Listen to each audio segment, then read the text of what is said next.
Hey boys and girls, welcome to Math Time today.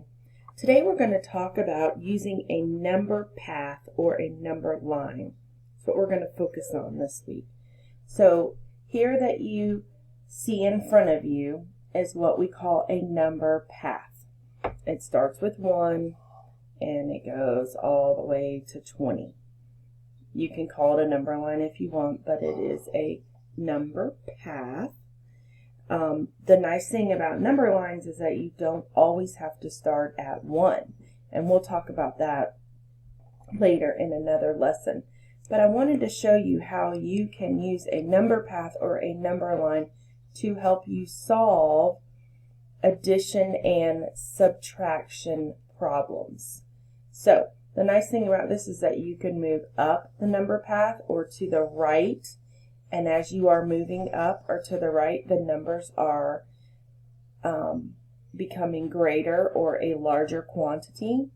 And you can also move down the number path. And when you move down the number path or to the left, that quantity or that amount becomes less. So we're just going to jump right in and practice. So our first one we're going to practice with is 3 plus 4 equals blank. So in the past we have often just drawn a picture, or we have used a 10 frame, and then you could count all the dots.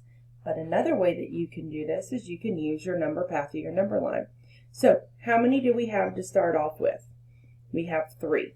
So I would start here. Sorry, I'm going to go below. I would start here at 3. And then how many are we adding? Good, we are adding 4. So that means I need to jump, or I need to move 4 places up the number line or to the right on the number line or the number path. And I know that because this symbol here tells me that we're going to add. Now the most important thing is when you jump, you actually have to move. You can't count this as your first jump because you already have 3. So we started with 3 and we're going to add 4 more. So watch, I'm going to go 1, 2, 3, 4. And where did we end up at?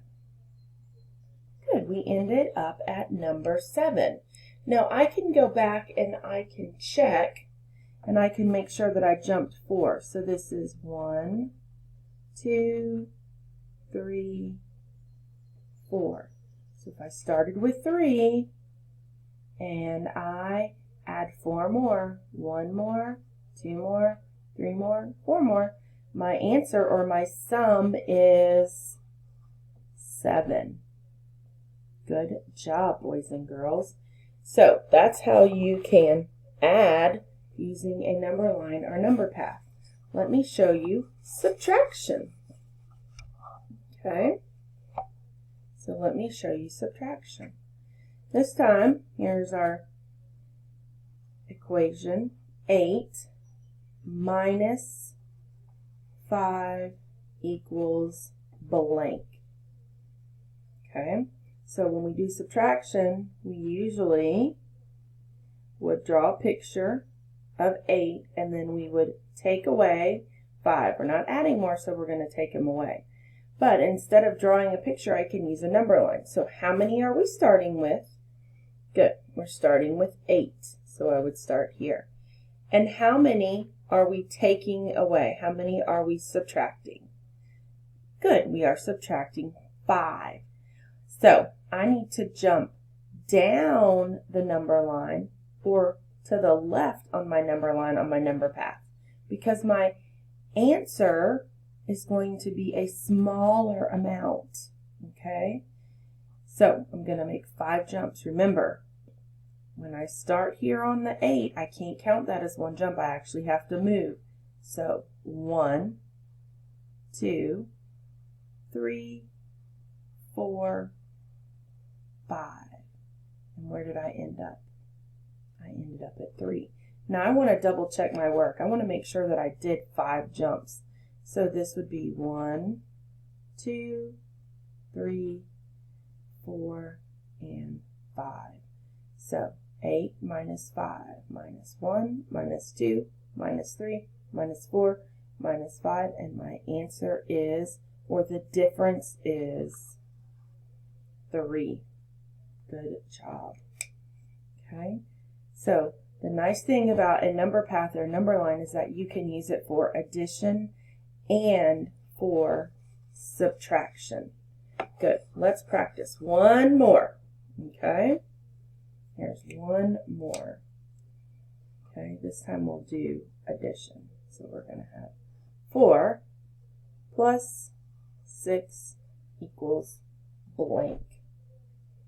Okay, so how many do I have to start with? I already have one set or one group, and I have 4. So I'm going to start at 4. And then I'm going to add. Good. Are we going to move up the number line, or are we going to move down the number line? Great. You are correct. We're going to move up the number line because we are adding more. We're going to have a larger quantity. We're going to have more. Okay. And how many jumps do I need to make? Good. I need 6. Okay. So get ready. Count with me. Got to make one. Ready? 1, 2, 3, 4, 5, and 6. Where did I end up at? Good, I did. I ended up at the number 10. And I'm going to double check though. 1, 2, 3, 4, 5, and 6. So 4 plus 6 equals 10. My answer is 10, or my sum is 10. I started with 4 and I jumped or added 6 more, and I ended up with 10. Excellent job, boys and girls.